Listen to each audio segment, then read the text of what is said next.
আমার একটা প্রশ্ন ছিল। জি বলুন, শুনতে পাচ্ছি আমরা। জি জি আপনার টেলিভিশনের ভলিউম কমিয়ে দেন, আমাদেরকে প্রশ্ন জানান। জি এখন এখন আমার একটা প্রশ্ন ছিল আর কি, এই যে মানুষ যে মারা গেলে ওই সময় তো কোরআন খতম করানো হতো আর কি।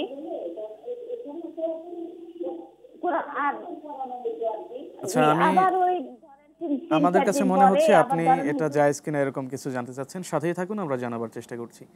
মোহতারাম, আমরা সম্পূর্ণ প্রশ্নটা বুঝতে পারিনি, তবে যেটা মনে হয়েছে যে মানুষ মারা গেলে কোরআন খতম করা বা সকলে মিলেমিশে লাশের পাশে বসে কোরআন পড়া, এটা ইসলাম সম্মত কিনা। আসলে কোরআন তো এই ধরনের নাজিল হয় নাই। কোরআন নাজিল হয়েছে মানুষের জীবন পরিচালনার জন্য, যাতে করে মানুষ দুনিয়াতে ভালো থাকবে, পরকালে তারা নাজাত পাবে। আর কেউ মারা গেলে লাশের পাশে বসে কোরআন শরীফ তেলাওয়াত করে, এটা মাসনুন না, মাসনুন না। তবে কোরআন শরীফ যদি এমনি কেউ লাশের পাশে বসে কোরআন তেলাওয়াত করতে হবে, বা এই যে লোকজন ডেকে এনে কোরআন তেলাওয়াত করা, বিষয়টা এরকম না। যদি সবচেয়ে ভালো হলো যিনি মারা যান তার ছেলেমেয়েরা তার জন্য দোয়া করবেন।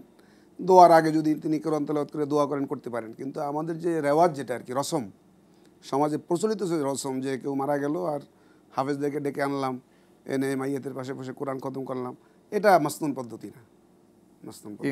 মোহতারাম, অনেক সময় দেখা যায় মারা যাওয়ার পরে 3 দিনের একটা খাওয়া দাওয়ার আয়োজন করা বা 40 আদায় করা, এই যে 40 দিন পরে যে একটা মিলাদের ব্যবস্থা করা, এটা ইসলাম সম্মত কিনা? এটাও আসলে আমাদের ইসলামের সাথে যায় না। এটা বেসিক্যালি, এটা আমাদের বাংলাদেশে আছে, তো এটা আমার যেটা ক্ষুদ্র গবেষণা আর কি, এটা আসলে আমাদের হিন্দু কালচার থেকে এখানে এসছে। মানে সনাতনী ধর্মাবলম্বীদের কালচার থেকে আসছে। তারা যেমন ওই যে কেউ মারা গেলে কিছুদিন পরে তারা খাওয়া, এখান থেকে আসছে। ইসলামে এর কোনো বিধান নাই এবং ইসলামে এটা নিষিদ্ধ করা হয়েছে।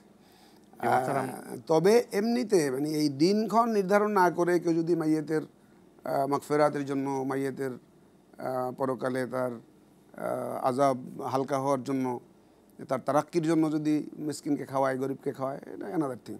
কিন্তু মৃত্যু উপলক্ষে মৃত্যুর সাথে ডেট মিলিয়ে খাওয়ানো, এটা ইসলাম অনুমোদন করে না।